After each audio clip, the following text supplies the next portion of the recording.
नमस्ते सर, कैसे हैं आप? नमस्ते, बढ़िया। Welcome back. हाँ, बड़े दिनों बाद मुलाकात हो रही है फिर। बिल्कुल सर। ईरान और पाकिस्तान क्या पकड़ा है इनमें? देखिए, ईरान के साथ में जो पकड़ा है कि उसकी जो बैटलफील्ड है, जो युद्ध का स्थान है, वो बड़ा एक्सपैंड होते दिख रहा है।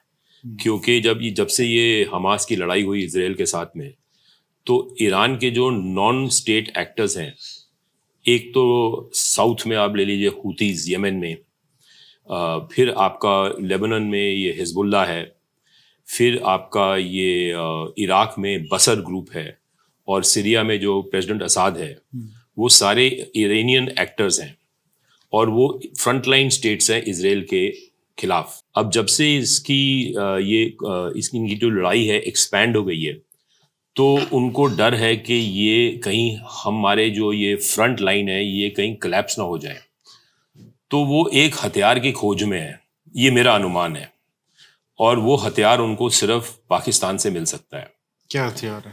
वो इनको एक टैक्टिकल न्यूक्लियर वेपन चाहिए, जो कि एक बैटलफील्ड वेपन हो, जिससे कि वो मतलब न्यूक्लियर वेपन हो डेटरेंस के लिए, लेकिन वो एक बड़ा ब्लास्ट पैदा नहीं करे, और वो एक कंट्रोल ब्लास्ट करे, जिसे बोलते हैं आयनाइज रेडिएशन। जबकि आप एक टैक्टिकल न्यूक्लियर वेपन फेंकेंगे और वो एक्सप्लोड होगा, तो उसमें से जो रेडिएशन निकलती है वो केवल जो शरीर के एटम्स और मॉलिक्यूल्स हैं उनको नष्ट करता है, और फिजिकल मैटर में जैसे शीशा है या और कोई फिजिकल सब्सटेंस है उसके एटम्स और मॉलिक्यूल्स को नष्ट करता है। तो वो जो रेडिएशन है वो बहुत कंट्रोल्ड हो जाता है। तो सिर्फ वो लोग जो उसके दायरे में होते हैं या जो ऑब्जेक्ट्स उसके दायरे में होते हैं वो खत्म हो जाते हैं, भस्म हो जाते हैं। तो सर, जैसे न्यूक्लियर जो कन्वेंशनल न्यूक्लियर वेपन है और जो ये टैक्टिकल न्यूक्लियर वेपन है, इसमें एग्जैक्टली अंतर कितना होता है? क्या विध्वंस कम होता है या क्या है? हाँ, ये उसका जो टनेज ये सब किलोटॉन है। अच्छा। तो उसका जो एक्सप्लोजिव पावर है वो उसको किलोटॉन्स में और मेगाटॉन्स में मेजर करते हैं।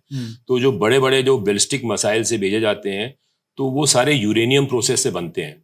ये जो टैक्टिकल न्यूक्लियर वेपन्स हैं ये प्लूटोनियम के जरिए बनते हैं, और पाकिस्तान में इनकी कैपेबिलिटी नहीं थी।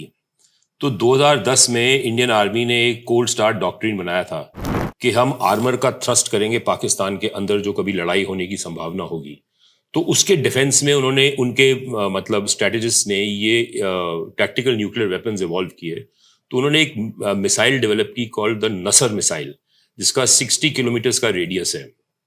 और वो मिसाइल एक चाइनीज लॉन्चर, ट्रांसपोर्टर और इंक्लाइनर, वो उसको जो एंगल देती है, उसकी टेलीमेट्री जो है, उसकी जो इलेक्ट्रॉनिक्स है, उससे उसकी मैरिज हुई, शादी हुई है। तो मतलब वो दोनों एक साथ हैं। तो वो चाइनीज व्हीकल के बिना वो लॉन्च नहीं हो सकता। और जो वो वॉरहेड है, मेरा अंदाज है कि उन्होंने ये इसकी टेक्नोलॉजी नॉर्थ कोरिया से ली, क्योंकि इनके पास बेसिकली यूरेनियम एनरिचमेंट टेक्नोलॉजी है, और वॉरहेड की जो मिनिचराइजेशन है वो इनके पास टेक्नोलॉजी नहीं थी। तो नॉर्थ कोरिया को वो टेक्नोलॉजी चाइना से मिली, और फिर नॉर्थ कोरिया ने पाकिस्तान को दी। तो उन्होंने ये नसर मिसाइल डेवलप की, and it's called a shoot and scoot, मतलब कि वो ट्रांसपोर्टर के जरिए टारगेट लॉन्च साइट पे आप ले जाएं, उसको आप चला दें, उसके बाद में आपका लॉन्च व्हीकल निकल जाएगा वहां से, और फिर वो दूसरी मिसाइल कहीं और से लगाएगा। तो इट्स अ मोबाइल लॉन्चर। तो मतलब ये जो इस तरीके का लॉन्च होगा, तो इन्होंने ये प्लान इसलिए किया था ताकि अगर भारत मान लीजिए लाहौर साइड से एंटर करता है, थ्रस्ट करता है, तो पूरी इंडियन आर्मी के ऊपर ये लग नहीं, ये वो जो दस्ता आगे जाएगा ना, जो डिटैचमेंट जाएगा, जो टैंक्स का या सोल्जर्स का जाएगा, जवानों का जाएगा, तो उसके ऊपर ही इसका इम्पैक्ट पड़ेगा। लेकिन उनका होगा उनकी जमीन, लेकिन वो कंटेन हो जाएगा, जो उनके मतलब सराउंडिंग एरियाज पे उसका प्रभाव नहीं पड़ेगा, रेडिएशन नहीं जाएगा, उतने लोग नहीं मरेंगे, उनके जो लोग हैं। क्योंकि जब आप अपनी जमीन पे आप बॉम्ब गिराओगे तो आपके लोग भी मरेंगे। तो इसलिए उसका वो एक कंट्रोल्ड ब्लास्ट होता है। तो वो उन्होंने डेवलप किया। तो ये एक डेटरेंस का वेपन है, मतलब इसको चलाने की संभावना कम है, क्योंकि कोई नहीं चाहेगा कि मैं अपनी सेना भेजूं और फिर ये मतलब ऊपर से ये मिसाइल्स की बमबारी हो और मेरे 25-50 हजार लोग एक साथ में मर जाएं, पूरी डिटैचमेंट मर जाए। तो ईरान को क्यों चाहिए ये डेटरेंस वेपन है। इन्होंने इसको हिजबुल्लाह को देना है। अच्छा। इन्होंने इसको सीरिया को देना है, इन्होंने इसको इराक में बसर को देना है। हो सकता है ये हूतीज को भी दे दें, ताकि फिर उनपे या अमेरिकन या इजरायलीज अटैक ना करें, क्योंकि they can launch this against them. अब अमेरिकन कोई बैटल ग्रुप हो, कैरियर बैटल ग्रुप हो वहां पे अरब की खाड़ी में, तो वो 60 किलोमीटर्स की लैंड से up to a distance of 60 kilometre वो मिसाइल जा सकती है, और एयरक्राफ्ट कैरियर को आपने टारगेट कर दिया तो वो न्यूक्लियर ब्लास्ट हो गया। तो nuclear blast is a nuclear blast even if it is a contained nuclear blast, क्योंकि पर उसकी साइकोलॉजिकल इम्पैक्ट होती है ना। तो साइकोलॉजिकल इम्पैक्ट के साथ में फिर वो लोग सोचते हैं 10 बार कि भाई हम अटैक करें ना करें। तो मेरा अंदाज है कि ईरान एक इफेक्टिव टैक्टिकल न्यूक्लियर वेपन की खोज में था, जो कि एक डेटरेंस का वेपन हो, जो कि इजराइल को चुनौती दे दे कि भाई तुम अटैक करोगे तो तुम्हारे पे भी ये अंजाम होगा। बट ये तो शायद उसी इंस्टेंस में काम करेगा अगर कोई ग्राउंड फोर्स से इन्वेजन कर रहा है, राइट? ग्राउंड फोर्सिंग, और हो सकता है कि जो उन्होंने एयर अटैक्स लॉन्च किए तो ये कह देंगे कि हम तो लॉन्च कर रहे हैं आपके एयरबेस के खिलाफ, तो ये एयरबेस पे भी अटैक मार सकता है। तो एयरबेस पूरा ध्वस्त हो जाएगा, उसके बंदे मरेंगे, उनकी सारा इंफ्रास्ट्रक्चर, एटॉमिक स्ट्रक्चर, हर एक फिजिकल मैटर का जो कोलैप्स कर जाएगा, तो वो सारा कुछ भस्म हो जाएगा। लेकिन पाकिस्तान के पास क्या इंसेंटिव है ये वेपन उनको देने के लिए? वो क्यों देंगे उनको? देखिए, ऐसा है कि पाकिस्तान आज चाइना का एलाई है, वो उनका एक संगठित अलायंस है। चाइना, पाकिस्तान, रूस भी उसमें एक पार्टी है, नॉर्थ कोरिया है, ईरान भी है। हालांकि इनके डिफरेंसेस हैं पाकिस्तान के और ईरान के, एक तो आइडियोलॉजिकल रिलीजियस डिफरेंसेस हैं। ईरान शिया कंट्री है, ये लोग सुन्नी है ज़्यादातर, और इनके बीच में लड़ाई भी हुई थी दिसंबर जनवरी में। पर they obviously there was a rapprochement, और चाइना चाह रहा है कि इनके बीच में ये संधि हो जाए एंड वो इनके मतलब स्ट्रॉन्ग एलाइज हो जाएं। और चाइना जो है एक्चुअली ईरान को ये देना चाह रहा है, बट चाइना डायरेक्टली नहीं देगा, क्योंकि चाइना की एक वर्ल्ड की इमेज है और वो नहीं चाहेगा कि भाई वो इमेज खराब हो, उसकी जो छवि खराब हो। तो वो प्रॉक्सीज इस्तेमाल करता है, क्योंकि चाइना का नॉर्थ कोरिया प्रॉक्सी है जापान और साउथ कोरिया को दबा के रखने का, उनका पाकिस्तान प्रॉक्सी है हमें दबाने का। तो अब वो ईरान के जरिए मिडिल ईस्ट को दबाना चाहते हैं, क्योंकि अमेरिका जो है मिडिल ईस्ट से निकल गया है और वहां पे एक पावर वैक्यूम है, और ईरान जो है वो उस पावर वैक्यूम को फिलअप करना चाह रहा है कि भाई ये हमारा स्फीयर ऑफ इन्फ्लुएंस है, मास्टर प्लेयर चाइना है, बीच का प्लेयर ईरान है। अब ईरान के बारे में आप जानते हो कि वो एक जमाने में कोई, आप समझ लीजिए 2500 ऑलमोस्ट 2500 साल पहले वो एक वर्ल्ड पावर था। उनका जो एक्मेनिड एम्पायर था, उसमें जो उनका सम्राट था साइरस द ग्रेट और वो ज़र्क्सीज, वो सारे उनको सिकंदर ने हराया जब सिकंदर इंडिया की तरफ आ रहा था। तो वो जो महत्वाकांक्षा थी वो वर्ल्ड पावर बनने की, फिर से वो कभी मरी नहीं है। और जब ये शाह ईरान आया था, मतलब पॉलिटिकल स्टेज पे, तो वो ईरान को प्रोजेक्ट कर रहा था। जब सेक्युलर था ईरान, जब सेक्युलर था तो वो प्रोजेक्ट कर रहा था कि it is going to become the policeman of the Gulf. तो इनफैक्ट एक किताब लिखी गई थी, can Pakistan survive, by Tariq Ali, जो उनका पाकिस्तान का लेफ्ट विंग लीडर है। वो 1982 में लिखी गई थी। तो उस किताब में उसने कहा था कि जब ये ढाका गिर गया था और इंडियन आर्मी ढाका में आ गई थी और पाकिस्तानी ने सरेंडर कर लिया, तो मिसेस गांधी के पास ऑप्शन थे कि हम क्या वेस्ट पाकिस्तान में एंटर करें, और वेस्ट पाकिस्तान में एंटर करके हम सिंध नदी के पूर्वी तट तक जाएं भारतीय सेना, तो शायद हम वो जो टेरिटरी को कैप्चर करें उसको हम एक्सचेंज कर सकते हैं पीओके के साथ में। अच्छा। तो लोग, उसका तारिक अली का कहना है, अब ये मुझे नहीं पता कि उसको ये कैसे पता चला, कि उसने कहा कि जो रशियन एम्बेसडर था उस समय दिल्ली में, वो मिसेस गांधी को मिलने गया, उसने सैटेलाइट फोटो दिखाए कि भाई ये ईरान की जो शाह है उसकी 5 डिविजन्स पाकिस्तान ईरान बॉर्डर पे, बलूचिस्तान के बॉर्डर पे खड़ी हैं। ये मत समझिए कि जो आप इंडस नदी तक जाएंगे वो लोग वहीं बैठे रहेंगे, वो भी पाकिस्तान में आएंगे और इंडस नदी के पश्चिमी तट पे आपकी सेना का सामना करेंगे। तो इसका मतलब ये है कि आपका देश जो है वो मिडिल ईस्ट के पॉलिटिक्स में सीधा सक हो जाएगा, अंदर उसको आप सक कर देंगे। तो जो आप ये चाहते हो तो इसके बारे में आप सोच लो और उसके जो अंजाम और हो सकते हैं, क्योंकि बड़ा डायनामिक चेस बोर्ड है। और अमेरिकन फिर क्या करेंगे कि जब वो पूरा का पूरा पाकिस्तान ही कोलैप्स हो जाएगा, क्योंकि उस टाइम पे उनके साथ में सांठगांठ थी बड़ी अमेरिकन की, और पाकिस्तान के जरिए उन्होंने चाइना की ओपनिंग की थी 1971 में, और 80s में तो वो शुरू कर दिया था अफगानिस्तान वाला उन्होंने। तो उसने कहा कि ये रशियन एम्बेसडर ने सैटेलाइट फोटो दिखाया, उसने कहा कि madam it's your choice, what do you want to do. तो मिसेस गांधी ने फिर she agreed to the ceasefire, क्योंकि रशियंस ने कहा कि फिर हम आपकी गारंटी नहीं कर पाएंगे कि कल को यहाँ पे अमेरिकन आर्मी आ जाए लड़ने के लिए, क्योंकि वो तेल की बात है।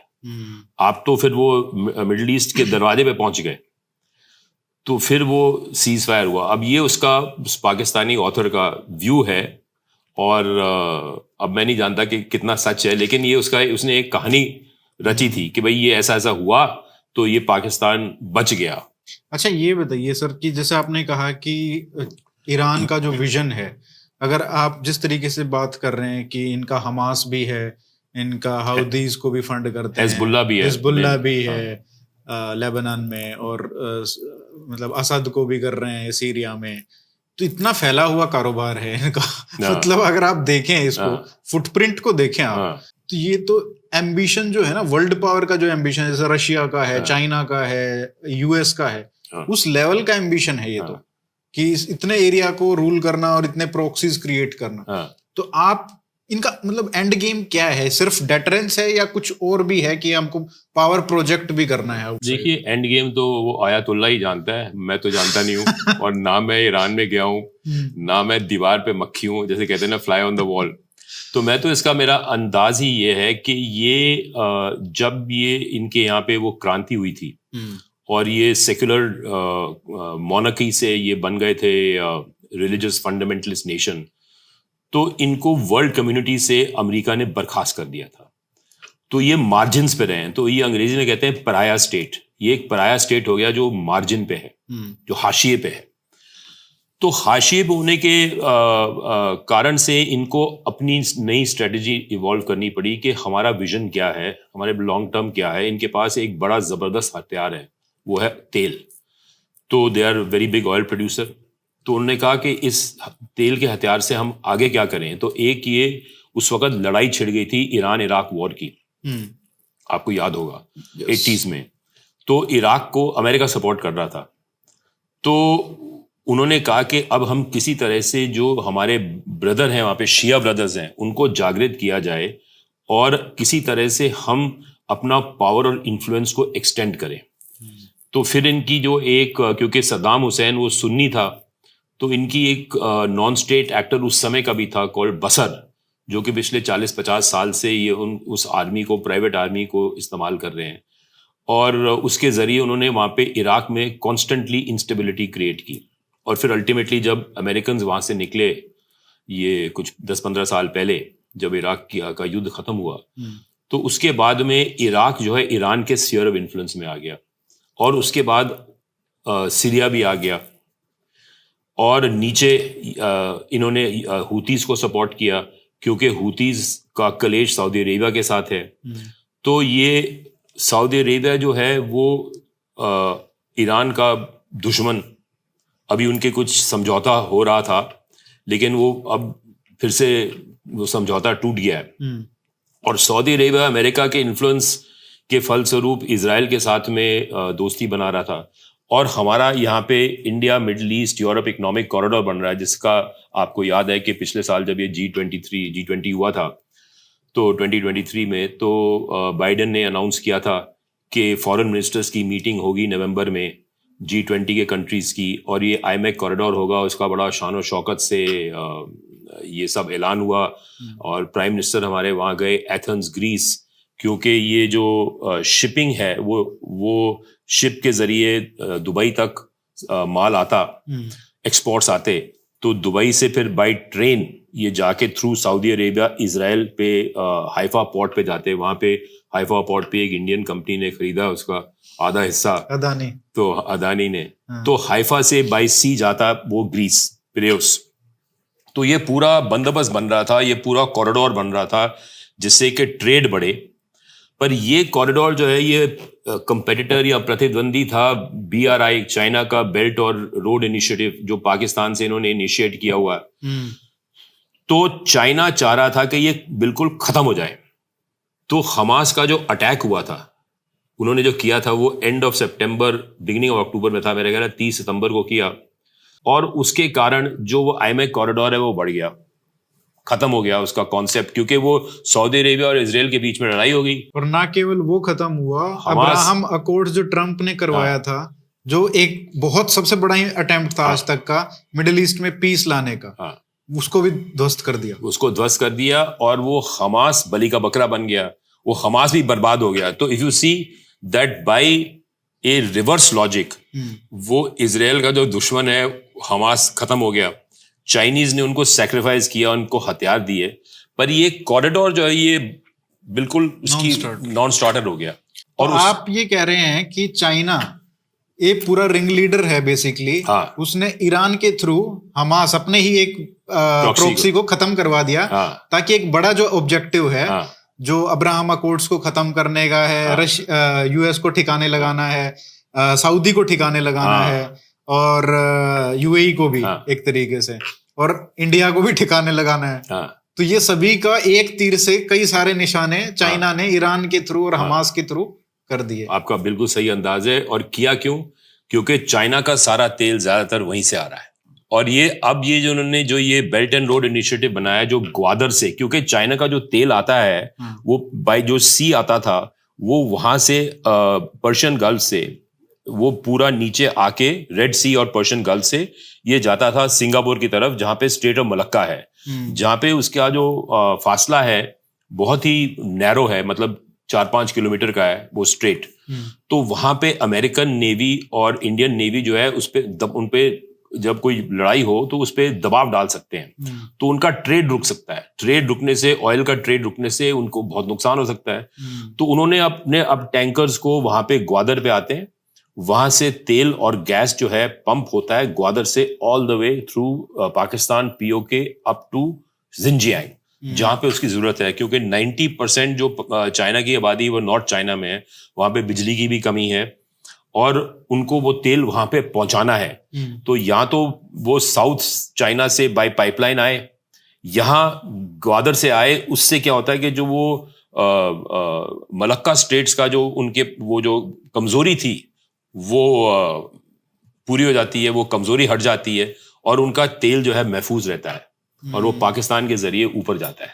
और इसमें रशिया तो खैर अभी इन्वॉल्व है, यूक्रेन वाले में फंसा हुआ है, लेकिन क्योंकि अमेरिका और जो वेस्टर्न पावर्स हैं वो उसको यूक्रेन को सपोर्ट कर रही हैं, तो धीरे धीरे उन्होंने इंश्योर कर दिया है कि रशिया भी चाइना की तरफ कंप्लीटली चला जाए। दूसरी बात आपको ये देखना होगा कि जो रशियन वेपनरी है, जो हथियार हैं, उनकी सारी इलेक्ट्रॉनिक्स चाइना से आती है। रशिया कोई इलेक्ट्रॉनिक्स बनाता नहीं, तो सारा इंपोर्ट होके आता है।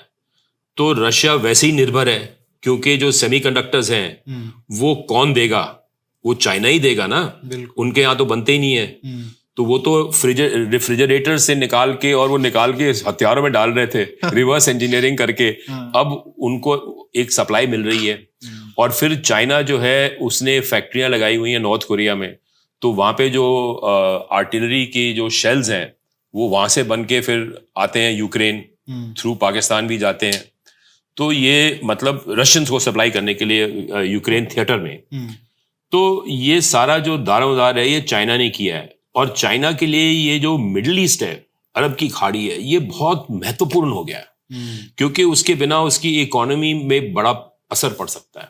इसलिए उसने ये ग्वादर का रास्ता बनाया है, और जो वहां पे कॉन्फ्लिक्ट हो जाए तो उसका असर वहां पे भी पड़ेगा, पाकिस्तान में भी पड़ेगा। तो इसलिए उन्होंने ईरान को मतलब मजबूत किया है। और जहां तक कि मेरा अंदाज है, उनके 4-5 हजार सैनिक भी ईरान में हैं। उनके कई इंस्टॉलेशंस हैं जहां पे उनका इंटरेस्ट है, जहां से वो माइनिंग कर रहे हैं, मिनरल्स निकाल रहे हैं और तेल निकाल रहे हैं। तो वो उनकी हिफाजत के लिए उन्होंने वो फौज भी भेजी हुई है। अच्छा सर, अब जब हम यहाँ पे जो बात करते हैं, एक बहुत बड़ी बात होती है, बार बार रिपीट, अब तो मेन स्ट्रीम भी हो गई है वो बात, कि POK लेना है, कि कभी भी ले सकते हैं। अगर आप इसको देखें कि मलक्का स्ट्रेट जो है वहां से ऑयल सप्लाई, क्योंकि इंडिया और यूएस की नेवी मिलके वो सप्लाई कट कर सकते थे, इसलिए चाइना ने पीओके के थ्रू और पाकिस्तान के थ्रू ग्वादर तक ये अपने एक ऑयल पाइपलाइन क्रिएट की है। नहीं, ऑयल सप्लाई की ग्वादर, और ग्वादर से ऊपर जा रहा है, पाइपलाइन जा रही है उनकी। तो अगर पीओके को लेना है एक तरीके से हाइपोथेटिकली अगर हम देखें, तो पाकिस्तान उतना बड़ा खतरा नहीं है जितना बड़ा चाइना है। देखिए, पीओके में चाइना का स्टेक बहुत जबरदस्त है। क्योंकि ये पाइपलाइन ही नहीं है, उन्होंने वहां पे ये 2 डैम बनाए हैं इंडस नदी पे, गिलगिट के पास डायमर भाषा डैम, बुंजी डैम, वो अभी कंप्लीट हो रहे हैं। उसमें उन्होंने $28 बिलियन खर्च किए हैं, और वो 40 गीगावाट आवर बिजली जो है उत्पादित करेगी। और वो बिजली जो है वो सारी वहां पे नॉर्दर्न चाइना में जा रही है। इसलिए उनकी सेना जो है पूर्वी लद्दाख में हमारे बॉर्डर पे है, उसी लिए वो आगे जा रहे हैं, उसी लिए वो सोनम वांगचुक ये फास्ट कर रहा है। क्यों? वो जमीन जा रही है, उनकी ग्रेजिंग लैंड जा रही है लद्दाख में। जो वो जितने बंदे हैं जो उनके वो भेड़ बकरी जो चराने वाले हैं, उनकी जो ग्रेजिंग लैंड्स है वो चाइना खा गया, 4000 किलोमीटर खा गया। आप देखो हमारे 62 के युद्ध में मेजर शैतान सिंह, जिनको परमवीर चक्र मिला था, उनकी समाधि चुशूल पे थी। अब भारत सरकार ने समाधि तोड़ के, जिस व्यक्ति ने वीर गति प्राप्त की लड़ाई में, जिसने भारत मां को मतलब सुरक्षित रखने के लिए अपनी जान दे दी, उसकी समाधि आपने तोड़ दी क्योंकि वो नो मैन्स लैंड में पड़ रही है। तो नो मैन्स लैंड में कैसे पड़ रही है? जब चाइना आगे घुस गया है तो वो तो नो मैन्स लैंड में पड़ेगी। तो ये जो सारा गेम चल रहा है उसमें आप ये सोचिए कि जो पीओके है वो चाइना के लिए बहुत ही वाइटल रियल एस्टेट हो गया है। क्योंकि एक तो तेल उनका जा रहा है, गैस जा रहा है, बिजली जा रही है। अब पाकिस्तान में बिजली की इंस्टॉल्ड कैपेसिटी 32 गीगावाट आवर्स है, उनकी कंजम्पशन सिर्फ 22 गीगावाट आवर्स है। तो ये जो 40 बन रहा है, जनरेट हो रहा है, उत्पादित हो रहा है, वो वहीं जा रहा है। तो क्या आप सोचते हो कि चाइना जो है भारत को परमिशन दे देगा कि आप पीओके ले लो? मतलब उनका नेशनल सिक्योरिटी, उनकी इकोनॉमिक सिक्योरिटी, सब कुछ उस पर निर्भर है, उनकी सेना वहां पे है। तो आपको लगता है कि अगर पीओके पे कुछ भी हमने कोशिश की तो पूरा युद्ध होगा, पूरा जबरदस्त युद्ध होगा? और उसमें ये आसान नहीं है क्योंकि उनका तो एग्जिस्टेंशियल इश्यू है। क्योंकि उनका पूरा नॉर्दर्न चाइना जो ग्रिड है, और उनकी जो ये सेमीकंडक्टर इंडस्ट्री जिनजियांग में बसी हुई है, अब वो उन्होंने स्थापित की हुई है, वो सारा कुछ लाइन पे है। कैसे आप करोगे? तो क्या आपको लगता है जो 370 धारा हटाई थी उसके बाद से ये चालू हुआ है? चाइना ने जो सोल्जर्स यहाँ पे इकट्ठे किए हैं, क्या वो भी उनको लग रहा था कि ये वहां पे इतना आसान नहीं है कि उसको आप 370 से लिंक करो? उससे पहले से चल रहा है, क्योंकि 370 तो सिर्फ 4.5 साल हुए हैं। 2019 में किया था। 2019 में तो, लेकिन 20 में इन्होंने ये शुरू कर दिया। ये तो इनकी प्लानिंग पहले से चल रही है। अच्छा। इनकी प्लानिंग चल रही है ये 2010-12 से। 12 में जब 50 साल हुए थे 62 युद्ध के, तब इन्होंने शुरू किया। क्योंकि क्या है कि ये 2012 से इनकी इंट्रूजन्स हुई थी। 2014 में जब प्राइम मिनिस्टर उनके साथ बैठे थे शी जिनपिंग के साथ में साबरमती नदी के तट पे, तो फिर वो घुसपैठी आ गए थे। अब क्या है कि ये जो ग्लोबल वार्मिंग हो रही है उसके कारण जो ये ग्लेशियर्स हैं, क्या बोलते हैं उनको, हिमपात, इतनी हिंदी ठीक है, ग्लेशियर समझ में आता है, वो पिघल रहे हैं। तो पिघलने से क्या होगा? पानी की रफ्तार बढ़ रही है।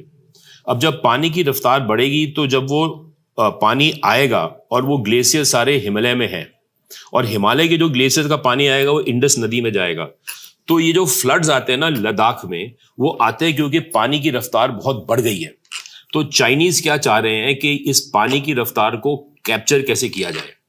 तो वो चाहते हैं, उनका जो विजन है कि लद्दाख में जो इंडस नदी जा रही है उसको मॉडर्न हाइड्रो इंजीनियरिंग टेक्निक्स के इस्तेमाल करके वो उसकी जो पानी को अब्जॉर्ब कर दे नदी के अंदर ही। मतलब नदी की गहराई और उसका जो विड्थ है, पता नहीं ये हो सकता है कि नहीं, लेकिन लॉजिक ये है कि ये पानी जो 30 साल तक आएगा तब तक सारे ये ग्लेशियर मेल्ट हो जाएंगे। वहां पे 242 ग्लेशियर हैं हिमालयन रीजन में। तो उनका पानी सारा आके ये, जैसे ये आपको पता है ना, हिमाचल में और उत्तराखंड में फ्लड्स आते हैं, वो इसलिए आते हैं ग्लेशियर मेल्ट के कारण। तो वो सारा पानी जो है वो उन डैम्स के अंदर में अब्सॉर्ब करना चाह रहे हैं। तो उन्होंने वहां पे ना बड़े बड़े आर्टिफिशियल लेक्स बनाए हुए हैं, 100 किलोमीटर लॉन्ग, 25 किलोमीटर वाइड। ये वो जो डैम्स उनके बन रहे हैं उनके साथ कनेक्टेड है वो। अच्छा। वो जो ओवरफ्लो ऑफ वाटर वो एंटिसिपेट कर रहे हैं, वो सारा पानी वहां पे स्टोर हो जाएगा, वहां पे आर्टिफिशियल लेक्स बनेंगे। तो वो इस पानी का इस्तेमाल करना चाह रहे हैं। तो उन्होंने ये बड़े सोच समझ के प्लानिंग करके ये योजना बनाई थी। तो इसलिए वो चाह रहे थे कि हम उनके साथ में एक संधि कर लें, हम BRI के मेंबर बन जाएं और हम जमीन को वेकेट कर दें किसी ना किसी तरह से। क्योंकि देखिए ये जो कौन सी जमीन को, ये जम्मू एंड कश्मीर में ये जो इंसर्जेंसी चल रही है इतने सालों से, इसका कॉस्ट क्या है? हम लोग पिछले 20-30 सालों से अप्रोक्सीमेटली 2 से 3 बिलियन डॉलर साल का खर्च कर रहे हैं इस चुनौती का सामना करने में। हमारी सेना है, हमारे पैरामिलिट्रीज हैं, बहुत कुछ है, हमने बहुत इंफ्रास्ट्रक्चर पैदा किया है। लेकिन इसको जिंदा रखने के लिए कितना पैसा चाहिए? मुश्किल से 50-100 मिलियन डॉलर साल का। तो कहां 50 मिलियन डॉलर वो खर्च कर रहे हैं और हम लोग काउंटर कर रहे हैं 2-3 बिलियन, और हम इसको खत्म नहीं कर पाए इस इंसर्जेंसी को। तो ये इंसर्जेंसी क्या करता है कि ये इंसर्जेंसी के कारण हमारी जो डेवलपमेंट है, इंफ्रास्ट्रक्चर की डेवलपमेंट है, उसका कॉस्ट बहुत बढ़ जाता है और हम उतना पैसा खर्च नहीं कर सकते जिससे कि हम लद्दाख को, ईस्टर्न लद्दाख को और वो पूरी कश्मीर को उस तरह का डेवलप कर पाए। तो वो नहीं चाहते वो डेवलप हो। आप देखिए कि 1963 में भुट्टो और सरदार स्वरण सिंह के टॉक्स हुए थे कश्मीर के मुद्दे पे। उस समय पाकिस्तान ने कहा था कि हमें, और पाकिस्तान की चाइना से बातचीत चल रही थी 62 से, उन्होंने चाइना को शख्सगम वैली दे दी कश्मीर में। बात ये चल रही थी कि ज्वाइंट डिफेंस ना, उन्होंने कहा कि जो आपको कश्मीर का मसला हल करना है तो लद्दाख आप हमें दे दो। अब 1963 में पार्टीशन के 16 साल बाद, जबकि हिंदू मुस्लिम के आधार पे ये 2 देश बने थे, उस समय सारे मुसलमान जो वहां के थे वो चले गए पर कश्मीर के रह गए। अब उस समय लद्दाख जो था वो एक 95% बुद्धिस्ट स्टेट था। अब कैसे कोई प्राइम मिनिस्टर इंडिया का 95% नॉन मुस्लिम एरिया को पाकिस्तान को दे दे? ये नामुमकिन था। तो वो टॉक्स फेल हो गए वहां पे। तो स्वरण सिंह ने कहा this is an unacceptable demand. तो वो टॉक्स फेल हो गए। तो उनकी निगाह उस समय भी 1963 में लद्दाख पे थी, क्योंकि इंडस नदी वहां से आती है और Pakistan can not survive without Indus नदी।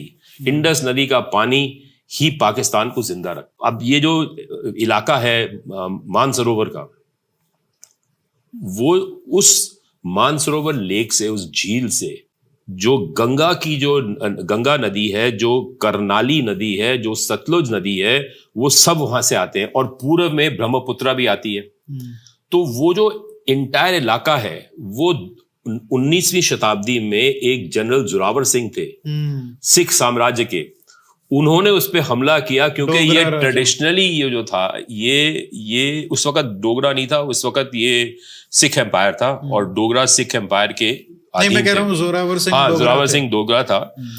तो वो जो मानसरोवर की धरती है वो हमारी प्राचीन आध्यात्मिक धरती है। बिल्कुल, वो भारत का एक हिस्सा है। शिवजी का वहां पे निवास है। वो माउंट कैलाश वहां पे है, मैं खुद गया हूं वहां पे। अच्छा। तो वो जगह जो है वो उसको हासिल करने के लिए उन्होंने अटैक किया। उनकी सप्लाई लाइन खराब हो गई, मतलब वो सप्लाईज आ नहीं पाई। तो तिब्बतन्स और चाइनीज ने उनको फौत कर दिया, खत्म कर दिया। तो जोरावर सिंह वहां शहीद हो गए। उनकी वहां पे एक समाधि बनी, मैंने जाके वहां मत्था टेका था, क्योंकि वो भारत के एक वीर सेनानी थे एंड वो भी वीर गति को प्राप्त हुए। तो वहां पे एक 1842 में ट्रीटी ऑफ चुशुल बनी थी, जिसमें कि Chinese empire, Sikh empire and Tibetan empire signed a treaty. उस ट्रीटी को चाइनीज ने फिर वायलेट किया। वो ट्रीटी हम ने बॉर्डर डिफाइन किया था कि ये जम्मू एंड कश्मीर स्टेट का बॉर्डर है, क्योंकि वो उस वक्त ये सिख एम्पायर के का हिस्सा था। तो वो चाइनीज ने उसको नजरअंदाज किया, और वो उस समय भारत ने कुछ नहीं किया। ये नॉन अलाइनमेंट के चक्कर में 1950s में अपीजमेंट के चक्कर में वो चाइनीज का विरोध नहीं किया। हालांकि जो हम विरोध करते तो शायद मतलब कहानी आज की अलग होती। तो ये चाइना जो है ये इस गेम में बड़ी गहराई से घुसा हुआ है। बेसिकली मतलब हो जो हमने सुना था, पढ़ रहे थे कितने सालों से कि जो तीसरा विश्व युद्ध होगा वो पानी पे होगा, तो ये पानी का ही चक्कर लग रहा है। पानी का चक्कर लग रहा है। हाँ? पानी का ही चक्कर लग रहा है। तो अब to come back to Iran, तो ईरान का जो है ये एंटिसिपेट कर रहे हैं कि लड़ाई होगी, क्योंकि नेतन्याहू जो है, नेतन्याहू खुद प्रॉब्लम्स में है, वो जेल जाने के कगार पे था। तो ये जब हमास की लड़ाई हुई तो उसको एक, जिसे कहते हैं ना, लाइफ लाइन मिल गई। अब ये लड़ाई खत्म नहीं करना चाह रहा, क्योंकि जब तक लड़ाई चलती रहेगी तब तक उनकी गवर्नमेंट ऑफ नेशनल यूनिटी बनी रहेगी, तब तक नेतन्याहू महफूज रहेगा। जब लड़ाई खत्म हो जाएगी तो नेतन्याहू के फिर वो कानून के दायरे में आ जाएगा। और वो चाह रहा है कि ये लड़ाई एक्सपैंड हो किसी ना किसी रूप से। तो इरानियंस ये एंटिसिपेट कर रहे हैं कि भैया अब तो हमने ये आग से खेल लिया, अब हमें एक डेटरेंस चाहिए। हम अपनी मिसाइल जो है, उनके जो वॉरहेड डेवलपमेंट है, क्योंकि आपको एक बम बनाना अलग बात है, लेकिन वॉरहेड बनाना दूसरी बात है, और तीसरी बात उस वॉरहेड को मिसाइल में मतलब इंटीग्रेट करना, वो अलग बात है। ठीक है ना। तो ये सारे पार्ट्स कहाँ से आ रहे हैं? एक तो पाकिस्तान से तो वॉरहेड आएगा। वॉरहेड तो नहीं, ये वॉरहेड आ रहा है नॉर्थ कोरिया से।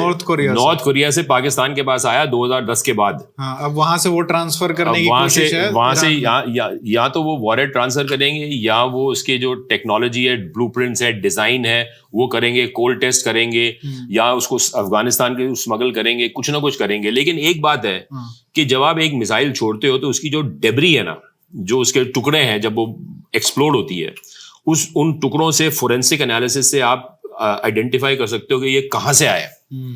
और इसलिए वो चाह रहे हैं कि ये जो मिसाइल की जो असेंबलीज हैं, केसिंग्स हैं, या तो वो ईरान में बन जाए, कि ये जो मतलब या नॉर्थ कोरिया से आए, क्योंकि पाकिस्तान सैंक्शन नहीं होना चाहता। वो तो वैसे ही फाइनेंशियल मतलब प्रॉब्लम्स में है, तो जो सैंक्शन हो गया तो उनकी पूरी की पूरी इकोनॉमी बर्बाद हो जाएगी। तो ये वो सोच रहे होंगे, मुझे नहीं पता कि क्या उनका प्लान है, लेकिन आइडिया है कि ऑब्जेक्टिव ये है कि ये नसर मिसाइल और उसके जो वॉरहेड्स हैं वो ईरान के पास आ जाएं, उसके प्रॉक्सीज के पास आएं, जिससे कि वो वेपन ऑफ डेटरेंस बन जाए इजराइल के खिलाफ, ताकि नेतन्याहू लड़ाई को और एक्सपैंड ना कर पाए। अच्छा, ये बताइए कि ये ईरान पाकिस्तान पुराने पापी हैं, है ना, जिसको आपने अपनी पुस्तक में दिखाया था कि किस तरीके से इन्होंने बैंक, जैसे बैंक को यूज किया, बीसीसीआई बैंक। हाँ, बीसीसीआई बैंक, और ईरान का भी उसमें इन्वॉल्वमेंट था। वहां पे कैसे इन्होंने आपस में न्यूक्लियर जो प्रोलिफरेशन है उसमें कैसे किया, उसमें north Korea, China, Iran, Pakistan सब इन्वॉल्व थे।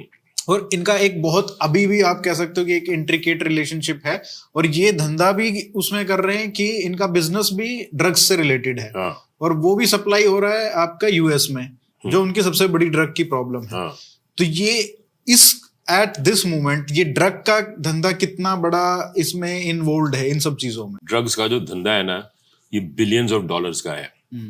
जब ये पाकिस्तानी ड्रग्स के धंधे में घुसे थे 1980s में, 40 साल पहले, तो पाकिस्तानी नादान थे, और उन्होंने कोलंबियन माफिया के साथ में हफीम का धंधा शुरू किया था, और साथ में कोलंबियन माफिया को मनी लॉन्ड्रिंग करनी थी। तो बीसीसीआई बैंक जो है वो मनी लॉन्ड्रिंग उनकी कर रहा था। उन्होंने जहाँ पे वो पाब्लो एस्कोबार का वो गांव है, उस गांव के अंदर में उन्होंने ब्रांच खोला था, और उसके डिपॉजिट्स उस वक्त बिलियंस ऑफ डॉलर्स के थे। तो ये सब हुआ तो एक्सपोज हो गए, पकड़े गए। तो जब ये पकड़े गए तो इन्होंने सीखा उससे। अब क्या हुआ कि इनके पार्टनर बन गए हैं सिनालोआ कार्टेल, जिसका वो हेड था एल चापो गुजमन, अब वो मर गया है। और इनके साथ में एक और कार्टेल है CGNJ, जिसको कहते हैं जलिस्को कार्टेल। अब क्या है कि कंज्यूमर टेस्ट चेंज हो गया अमेरिका में। जैसे ही नई शताब्दी शुरू हुई तो उन्होंने कहा कि हेरोइन की जगह में ये क्रिस्टल मेथ आ गया। अब क्रिस्टल मेथ ये है कि एक अलग किस्म की हाई देता है, एक उस तरह की ये जो लेथार्जी नहीं पैदा करता। तो ये एफेड्रीन एक केमिकल है जो कि कॉफ सिरप्स में बनता है। पहले तो यहाँ पे देखिए आप, ये फेंसिडिल कॉफ सिरप होती थी, बाजार में मिलती थी, तो वो सब कॉफ सिरप्स बंद हो गए। ये जो पैरासीटामोल है उसमें भी एफेड्रीन होती है। अच्छा। तो वो सारे वहां पे, अब अमेरिका में जाइए या इंग्लैंड में जाइए तो आप 2 पत्ते ले सकते हैं, क्योंकि उनको डर है कि जो आप थोक में ले लेंगे तो आप उसको फिर क्रिस्टल मेथ में कन्वर्ट कर देंगे, क्योंकि उसमें से एफेड्रीन निकाल के वो एक प्रिकर्सर केमिकल हो जाता है क्रिस्टल मेथ के लिए। तो जब ये क्रिस्टल मेथ का गेम खतरे में आ गया, जब अमेरिका ने एक एक्ट पास किया 2005 में कि जिससे कि ये एफेड्रीन को रेगुलेट किया जाए, तो इन्होंने एक नया प्रोसेस मैक्सिकन्स ने निकाला जिसको कहते हैं P2P। अच्छा। पर उसमें से जो क्रिस्टल मेथ निकल रही थी वो ना, उसका एक रिएक्शन हो रहा था, तो बंदे जो है पागल हो रहे थे जो उसको चढ़ाते थे, स्मोक करते थे, और फिर वो खरीदने के काबिल नहीं रहते थे। तो 1 time 2 time user used to get useless, recurring customer चाहिए तो वो नहीं हो रहा था। तो वो बात फैल गई कि इससे तो बंदे पागल हो रहे हैं, तो ये तो कामयाब प्रोसेस नहीं है। तो उनके जो सिनालोआ कार्टेल के जो ये था गुज़मैन, वो एक विजनरी नार्को किंग था, मतलब कि पाब्लो एस्कोबार का भी बाप था। उसने अपने बॉटनिस्ट्स और अपने बायोकेमिस्ट को बोला कि भैया पता करो कि ये मेथ कैसे बने, कैसे बन सकता है। तो उन्होंने बड़ी रिसर्च की और वो 2010 के आसपास अफगानिस्तान पहुंच गए। अब अफगानिस्तान में एक बेल उगती है, वाइन, जिसको बोलते हैं एफेड्रा।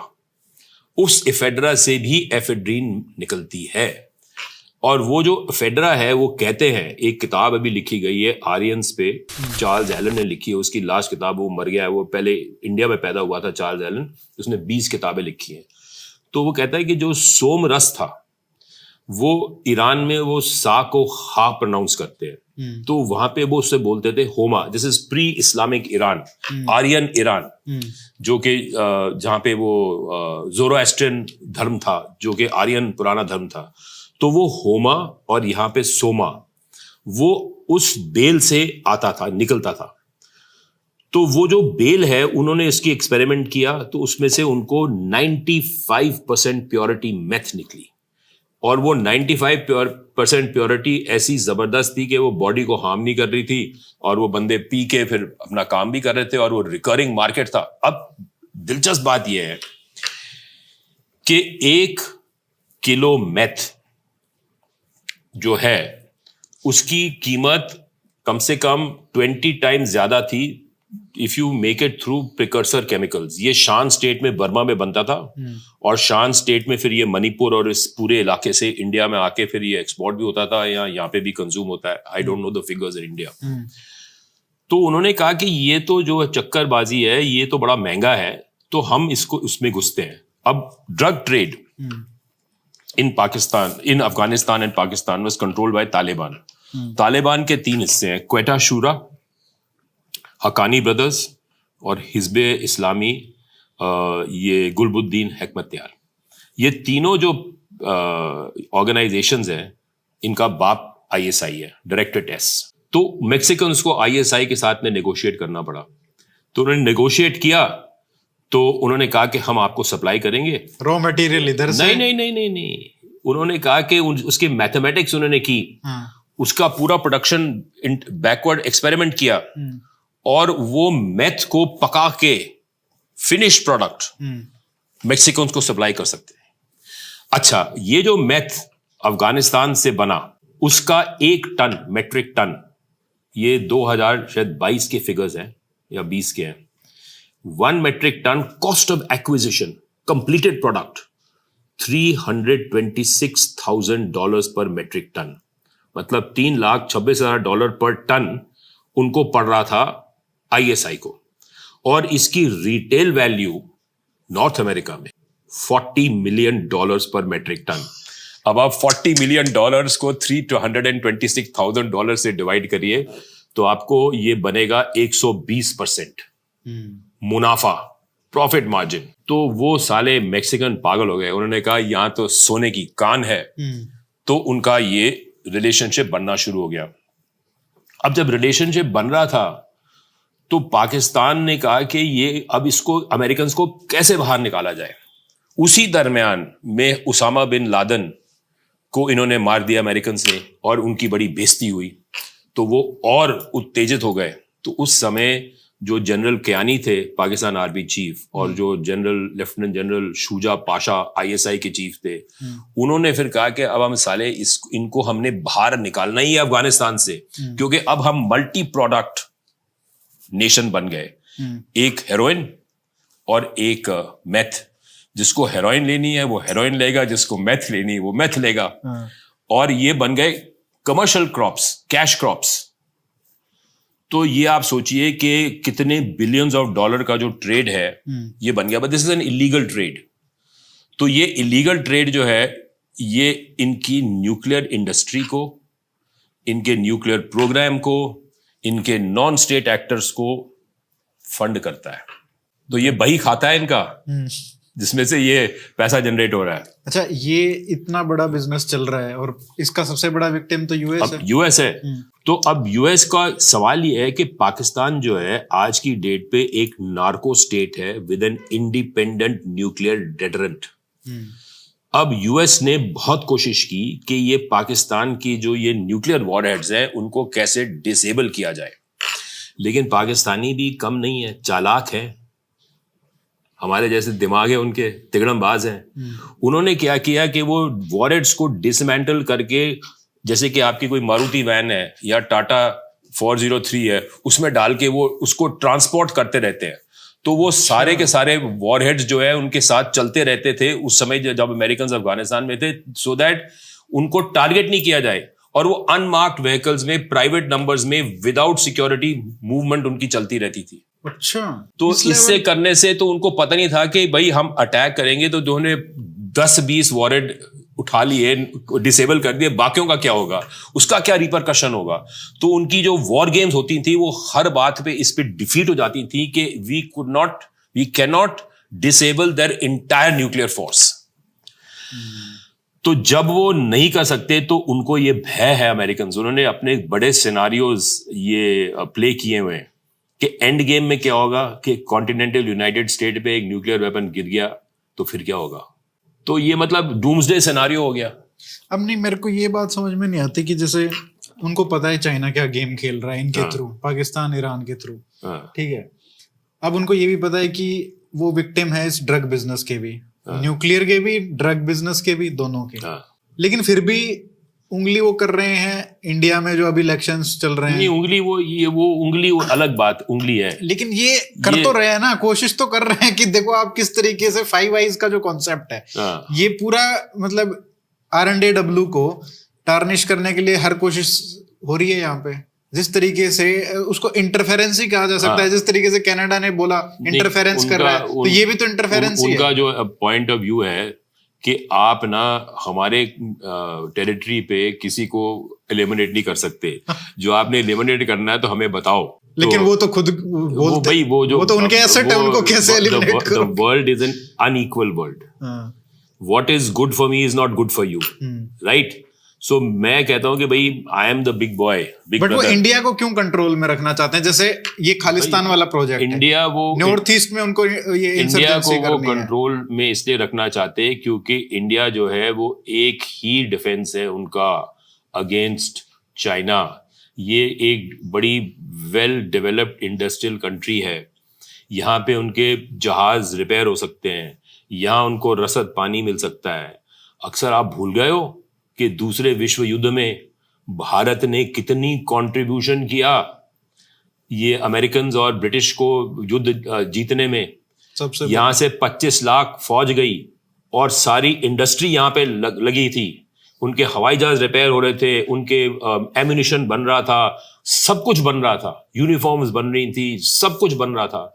भारत के बिना नामुमकिन था कि ये सेकेंड वर्ल्ड वॉर जीतते। वही उनको लग रहा है कि अभी कुछ हुआ तो ये भारत सबसे महत्वपूर्ण है, बहुत महत्वपूर्ण है। तो फिर उंगली क्यों कर रहे हो भाई, आराम से, मतलब क्योंकि क्या है कि यहाँ की जो लीडरशिप है ना, वो उनके साथ है भी और नहीं भी।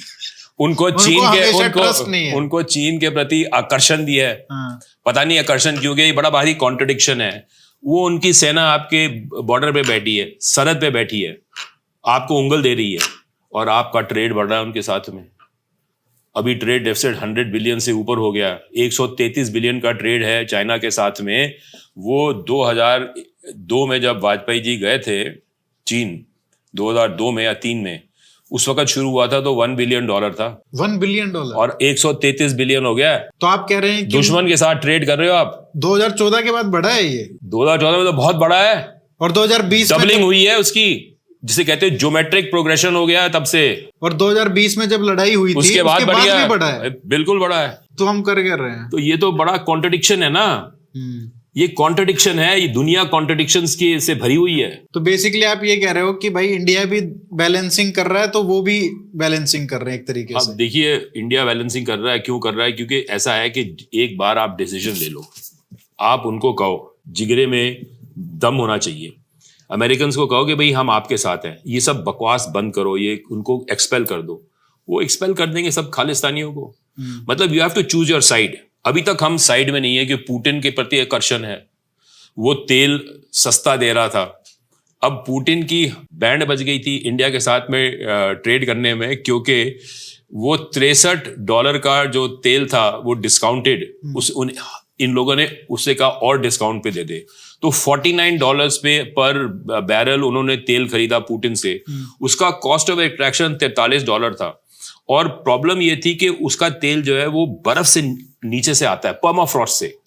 तो एक बार उसकी ऑयल वेल बंद हो जाए तो उसको चालू करने में ना बहुत पैसा खर्च होता है, और फिर वो अनएम्प्लॉयमेंट बढ़ जाती है। तो वो चाहते हैं कि चलो वो उन्होंने कहा कि चलो जो भी है चलता रहे। तो 43 बिलियन रुपए उनके पास पड़े हैं। अब जिस तरह से जब सोवियत यूनियन खत्म हुआ, कलैप्स हुआ 1991 में, तो जो सारा रूपी ट्रेड चल रहा था, उस वक्त भी उनके पास बड़े रुपए थे। वो सारे रुपए हवाला के थ्रू कन्वर्ट हो गए अल्टीमेटली, और इस बार भी वही होने वाला है। क्योंकि और कैसे कन्वर्ट होगा? क्योंकि उनको हमारा कोई माल नहीं चाहिए। तो वही तो वो लेवरॉव रो रहा था कि हमारे पास 43 बिलियन है, अब हम तुमको आप तेल और सप्लाई नहीं कर सकते, क्योंकि जो हम तेल दे रहे हैं तो हम जो आप हमें रुपए दे रहे हो उससे हम खरीदेंगे क्या? तो डॉलर में कन्वर्ट नहीं हो सकते? जैसे तो हमारा तो बट्टा बैठ जाएगा रुपए का। तभी तो 43-43.5 पे मंडरा रहा है।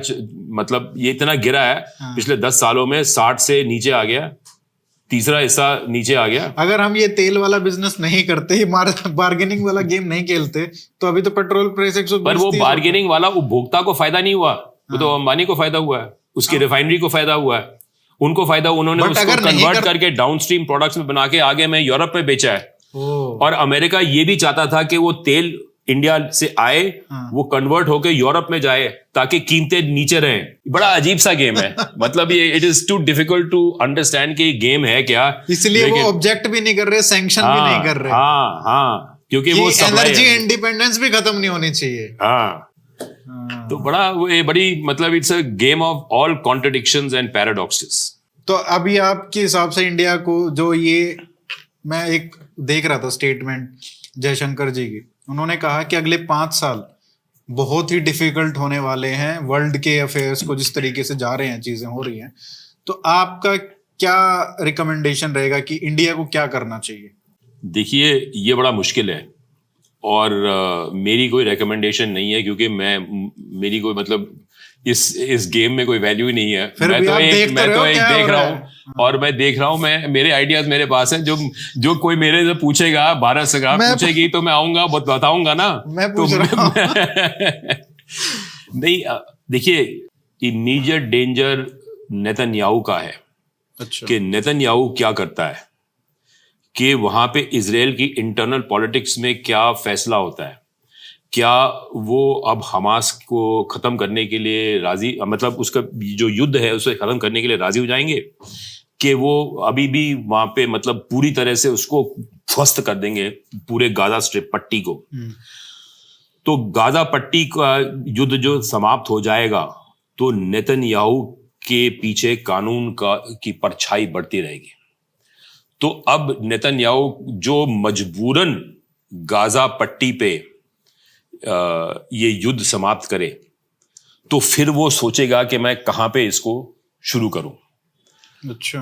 तो वो फिर हो सकता है कि हिजबुल्लाह को एंगेज करे या ईरान को करे, क्या होगा। तो ये इरानियंस जो हैं ये एंटिसिपेट कर रहे हैं कि ये होने वाला है।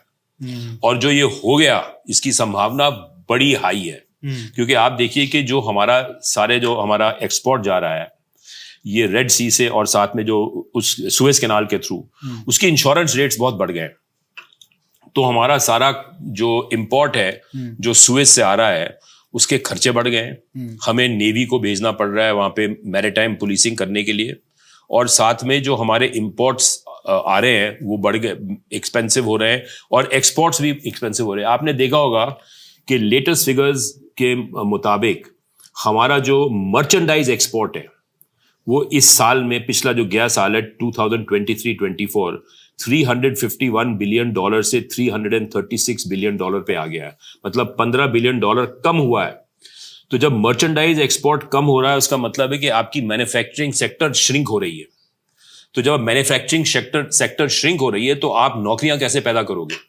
और ये आगे होगा जब तक, क्योंकि ये इंश्योरेंस के रेट्स बड़े हाई हैं, और हमारे इकोनॉमी में जब जैसे जैसे इन्फ्लेशन बढ़ रही है, बहुत बढ़ रही है, और रुपए की कीमत कम हो रही है, तो इसका डबल इफेक्ट होता है। जो इंपोर्ट होते हैं महंगे हो जाते हैं और जो एक्सपोर्ट होते हैं वो सस्ते होते हैं। लेकिन रुपया गिरेगा तो वो कंपनसेट नहीं होगा। लेकिन क्योंकि क्या है कि कंपनसेट नहीं होगा, क्योंकि हमारी जो वैल्यू एडिशन है ना, वैल्यू एडिशन बहुत कम है। अब आप ये देखिए कि हम $14 बिलियन के ये एप्पल के आईफोन बेच रहे हैं, एक्सपोर्ट कर रहे हैं, लेकिन उस एक्सपोर्ट को असेंबली हो रही है, उसमें कितने 4-5% का वैल्यू एडिशन हो रहा है। तो आप इसमें से देख लिए 12-13 बिलियन का तो आपका इंपोर्ट है, और आपने 1 बिलियन उस पर लगा दिया, तो उससे हमें कोई फायदा नहीं है, क्योंकि वो जो रुपए की कीमत डाउन हो रही है, और जो तेल की कीमत, मतलब जो इंश्योरेंस प्रीमियम्स है, आप ऑयल की रेट मत लीजिए, उसके ऊपर आप इंश्योरेंस प्रीमियम और ट्रांसपोर्टेशन लगाइए, तो उसका इंपैक्ट वो इंपोर्ट पे पड़ रहा है।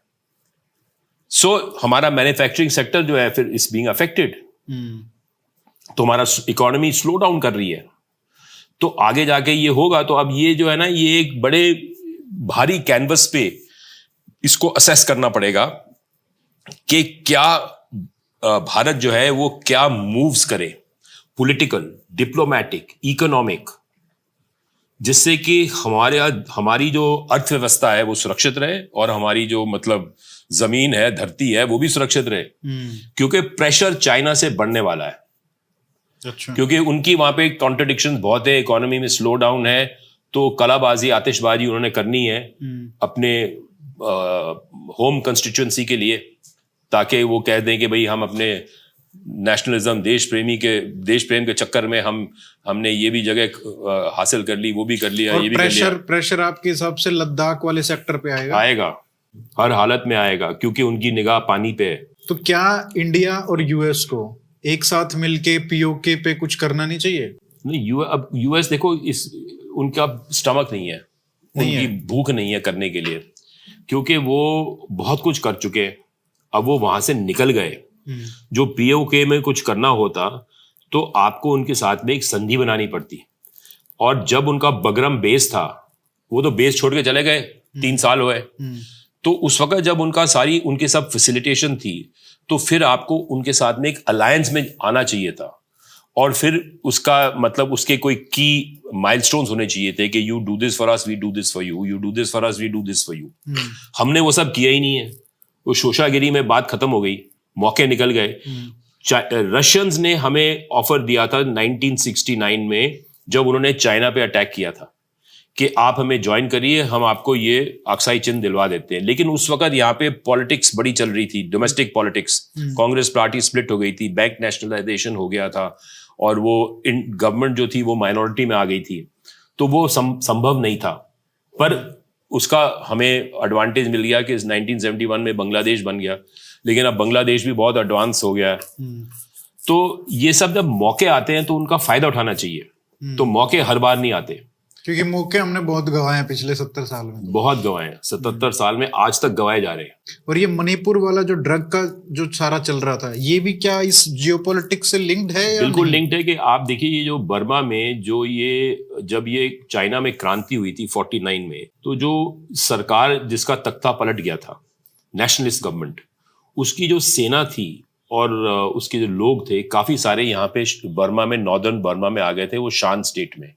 तो उन्होंने ड्रग का कारोबार शुरू किया क्योंकि उस वक्त अफीम बड़ा पॉपुलर था चाइना में। तो उन्होंने कहा कि हम इसमें ये हेरोइन, गोल्डन ट्रायंगल में ये ओपियम उग रहा है, तो हम हेरोइन का व्यापार करते हैं। तो अब हेरोइन से अब वो क्रिस्टल मेथ में आ गए, लेकिन जो उसकी रॉ मटेरियल है उनको केमिकल्स के थ्रू बनाना पड़ रहा है, एफिड्रीन के थ्रू, और उसका कॉस्ट हाई है, और वो मेक्सिकन्स और ISI का जो मेथ है उससे compete नहीं कर सकते। अच्छा, because this is the dominant meth in the world today, from purity and from price. और लॉजिस्टिक्स उनकी जबरदस्त है, मेक्सिकन्स की और ISI की। ये जो पहले चल रहा था ना, और वो सारा उसकी न्यूज आती थी, अब ये सब अंडरग्राउंड हो गया है। एवरीथिंग इज अंडरग्राउंड, बिकॉज वो समझ गए हैं कि जो हमने ये धंधा चलाना है हमें क्वाइटली चलाना है। तो इसमें आपको कोई ज्यादा खबर भी नहीं मिलेगी, लेकिन ये मिलता रहेगा कि मेथ का एपिडेमिक जो है USA में कितना एडवांस हो गया, वहां पे कितने लोग इसके एडिक्ट हो गए हैं, और वेस्टर्न यूरोप में भी ये हो गया, अफ्रीका में भी फैल रहा है, हमारे देश में भी फैल रहा है। ये जो सारा पंजाब में सब हो रहा है सर, ये मार्केट एक्चुअली में बढ़ रहा है। आप पहले देखो कि पहले सिर्फ बॉर्डर, पंजाब में सिर्फ बॉर्डर था, वो एक्सपेंड हुआ पूरे पंजाब में। अभी आप देख रहे हो हरियाणा में आ गया है, पूरा J&K इसकी गिरफ्त में आता जा रहा है। राजस्थान के नीचे के डिस्ट्रिक्ट्स आने लग गए हैं, गंगानगर और ये सब, हनुमानगढ़, अब यूपी के, क्योंकि ये ऐसे एक्सपैंड हो रहा है, क्योंकि वो मार्केट, पंजाब वाली मार्केट सैचुरेटेड हो गई। हमारे यहाँ पे आप देखिए कि आंकड़े बताते हैं कि 40 करोड़ यूथ है, और हमारे देश में 70 करोड़ अनएम्प्लॉयड है, unemployed, under employed, right? They have not got any gainful employment. तो उनकी जो महत्वाकांक्षाएं हैं, उनकी जो एस्पिरेशंस हैं, वो अब कैसे फुलफिल हो रही हैं या कैसे फुलफिल होंगी, और जो फुलफिल नहीं होंगी तो उनको एक एस्केप चाहिए, एक रास्ता चाहिए, एस्केप फ्रॉम रियलिटी।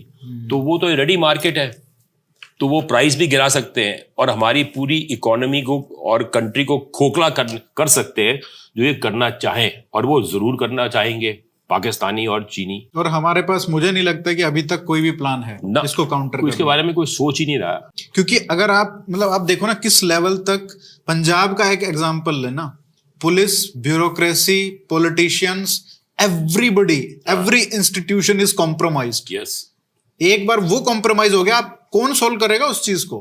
किसी की मोटिवेशन ही नहीं होगी, किसी की नहीं है। तो अगर हर एक स्टेट में ऐसे हो गया, बॉर्डर स्टेट्स में, तो आप क्या करोगे? क्योंकि लोग तो बोलते हैं कि BSF भी उस तरीके से कॉम्प्रोमाइज है, कुछ लोग पकड़े भी गए हैं। तो अगर सब लोग कॉम्प्रोमाइज हो गए तो ये तो सबके लिए धंधा हो गया। परवाह नहीं, मैं तो ये कह रहा हूँ कि जब ये नीचे वेस्टर्न इंडिया में, गुजरात में आएगा ना, तब पता चलेगा। कैसे मतलब? जब ये ड्रग वहां फैलेगा ना, अभी तक तो नॉर्थ इंडिया में है, तो नॉर्थ इंडिया में किसी को परवाह नहीं है, क्योंकि यहाँ nobody is tackling the issue.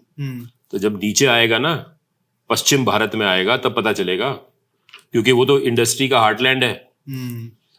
जब ये सारी इंडस्ट्री पिछले 10 साल से गुजरात में जा रही है, महाराष्ट्र में बड़ी भारी इंडस्ट्री है, तो जब वो वर्कर्स पकड़े जाएंगे इसकी गिरफ्त में, तब क्या होगा? ये कौन सोच रहा है? कोई नहीं सोच रहा। तो ये जो ड्रग का मेनेस है, ये बड़ा जबरदस्त है। इसका रूट कैसे खत्म किया जा सकता है? क्योंकि ये तो चलो आप कह सकते हो कि भाई कितना ही पकड़ लो, कितना ही वो सप्लाई कर सकते हैं, तो आप कितना मेंटेनेंस करोगे? यहाँ पे शायद उतना पॉसिबल नहीं है, इसको तो जड़ से खत्म करना पड़ेगा। जड़ से देखो, ये जड़ से तो खत्म नहीं हो सकता, क्योंकि जो ये ह्यूमन दिमाग है, ह्यूमन नेचर है, ये तो मतलब कुछ ना कुछ तो बनाएगा ही बनाएगा। तो सॉल्यूशन क्या है? ये इसको तो यही सोल्यूशन यही है कि इसको किसी किस्म से स्टैंडर्डाइज करके लीगलाइज करना पड़ेगा, क्योंकि ये तो रिक्रिएशन की चीज है ना। आप या तो एस्केपिज्म के लिए ड्रग लेते हो या रिक्रिएशन के लिए लेते हो। जैसे कि मतलब अल्कोहल है, लोग रिक्रिएशन के लिए पीते हैं ना, और एस्केप के लिए पीते हैं, लेकिन वो एक उसमें एक स्टेबिलिटी है कंजम्पशन में। तो इसी तरह से ये जो आइटम्स हैं, ये जो ड्रग्स हैं, उनको एक किस्म से स्टैंडर्डाइज करके, स्टेबलाइज करके ओपन करना पड़ेगा। जब चीज ओपन हो जाती है तो वो अंडरग्राउंड ट्रेड जो है निकल जाता है, क्रिमिनल एलिमेंट्स निकल जाते हैं, क्रिमिनल एलिमेंट्स निकल जाते हैं, तो ये एक किस्म से लीगलाइज हो जाता है। अब ये मारुआना जो है, जो गांजा है, वही मैं कह रहा हूं, वो मारुआना लीगलाइज हो गया, यूएस में तो बहुत जगह हो गया। तो वो मतलब वो जो अंडरग्राउंड ट्रेड था खत्म हो गया। लेकिन सर उसको लीगलाइज करने में और क्रिस्टल मेथ को लीगलाइज करने में तो बहुत अंतर है ना। तो ऐसा मतलब क्रिस्टल मेथ जो है, अब ये जो एफेड्रा से बन रहा है उसके उतने बुरे इफेक्ट्स नहीं है जितने दूसरे हैं, तो उनको ये प्रमोट करना चाहिए कि आप गांजा लगाओ, चिलम लगाओ, लेकिन मेथ मत पियो। तो उसको आप फ्रीली करो, let the market determine that look we don't want this crystal meth, we would rather smoke a joint. तो उसका जो वो एक्सपेंस वाला पार्ट है जो इतना मतलब मिलियंस ऑफ डॉलर्स का बिक रहा है, उसकी वो अपील खत्म हो जाएगी। अमेरिका में भी लॉबीज हैं, वहां पे कस्टम्स वाले भी करप्ट हैं, जजेस भी करप्ट हैं। वही मैं कह रहा हूं ना, एक बार इंस्टीट्यूशंस कॉम्प्रोमाइज हो गए, सब जगह ये ड्रग का पैसा फैल गया है। तो अब मतलब ये तो एक out of the box thinking करके सोचना पड़ेगा कि इसको कंज्यूमर टेस्ट को कैसे हटाया जाए क्रिस्टल मेथ से और हेरोइन से, जिससे कि कंज्यूमर जो है वो मतलब चिलम पी ले। हमारे सभ्यता में तो पीते ही थे। 1987 तक तो मतलब होली के टाइम पे हर एक आदमी भांग लेता था, और अब हर एक मतलब साधु जो है वो उसकी चिलम थी, हर एक बंदा चिलम पीता था। इन्होंने फिर अमेरिकन के प्रेशर में आके उसको इलीगल बना दिया 84 में। और अब मैं समझता हूं कि उसको वापस, क्योंकि it's part of our tradition, उसको आप लीगलाइज करवाइए, स्टैंडर्डाइज कराइए, लेट पीपल, जैसे यूरोप में है, अमेरिका में है, दुकानों में आप जाइए, अपना अपना चिलम लीजिए और पिए, जो उसको टुन होना है वो टुन होगा। बेटर कि वो गांजा पी के टुन हो रादर देन मेथ पी के या हेरोइन पी के टुन हो। तो उसी तरह से ये जैसे अल्कोहल है वैसे ये हो जाएगा, अल्टीमेटली सेटल हो जाएगा ना। तो आपके पास में फिर दिमाग के अंदर में स्पेस नहीं रहेगी, क्योंकि आपने तो काम भी करना है और आपने रिक्रिएशन करना है। तो रिक्रिएशन के लिए use relatively harmless substances rather than harmful substances which are illegal, which money जो है उससे इन्वॉल्व है टेररिज्म में, न्यूक्लियर प्रोलिफरेशन। एक बड़ा भारी एडवर्टाइजिंग कैंपेन निकाल के ये लोगों को समझाना पड़ेगा कि ये जो चीजें हैं ये आपके शरीर को नष्ट करेंगे। तो आपको टून होना है तो आप वो पी लो, दारू पी लो या चिलम लगा लो, सुट्टा लगा लो, बजाय कि ये सब करने के।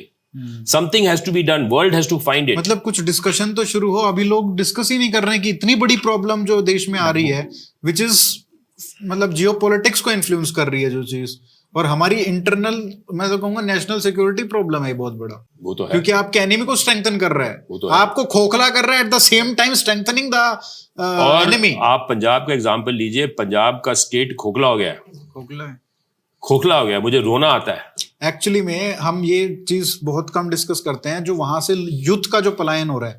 अब वहां पे फैमिलीज क्या करते हैं, उनको दिख रहा है कि बाहर जाएगा बच्चा तो वो पक्का ड्रग के उसमें आ जाएगा, तो वो क्या करते हैं, अपने बच्चे को 18 साल तक किसी तरीके से प्रोटेक्ट करके रखते हैं, अंदर रखते हैं। एंड उसका आप देख लो कि क्या डेवलपमेंट होगा उसके बाद, जो बाहर नहीं जा रहा है, इंटरेक्ट नहीं कर रहा है, उसके बाद वो करते हैं बाहर भेज दो। तो पलायन करने का, यहाँ से बाहर भेजने का सबसे बड़ा कारण ये है कि बाहर जाने से बच्चा बिगड़ेगा। वो इसलिए नहीं, घर के बाहर के मतलब माहौल से, गांव में सर आप ट्रस्ट नहीं कर सकते कि दूसरे मतलब पड़ोसी है वो मतलब डीलर है या क्या है, तो इसलिए वो सारे वहां जा रहे हैं, कनाडा सब वहां जा रहे हैं। इसलिए ये सबसे बड़ा कारण है पलायन होने का। मतलब वो नेटवर्क्स और वो सब तो है ही, बट आज के टाइम पे ये सबसे बड़ा कारण, लेकिन कोई डिस्कस नहीं कर रहे हैं issues. But thank you so much sir, आपने इतना अच्छे से एक्सप्लेन किया पूरे जो जियो पॉलिटिक्स को। हम छोटी छोटी चीजें डिस्कस करते हैं, जैसे इजराइल ईरान क्या हो रहा है, चाइना रशिया क्या हो रहा है, लेकिन ये आपने पूरी पिक्चर जो है ये एक्सप्लेन की, उसके लिए बहुत बहुत धन्यवाद। मेरे तो ज्ञान जो है ना सीमित है लेकिन फिर भी मैं ये अपने मतलब ओल्ड एज में ये सोचता हूँ कि भाई ये गेम क्या चल रहा है, exactly. और इसका एंड गेम क्या है, और हमारे साथ में इसका क्या प्रभाव पड़ने वाला है। और एक्चुअली जब आपकी जो नई पुस्तक आने वाली है अक्टूबर में, तो हम फिर डिस्कस करेंगे जरूर इन सब चीजों को। Thank you so much sir. Thank you.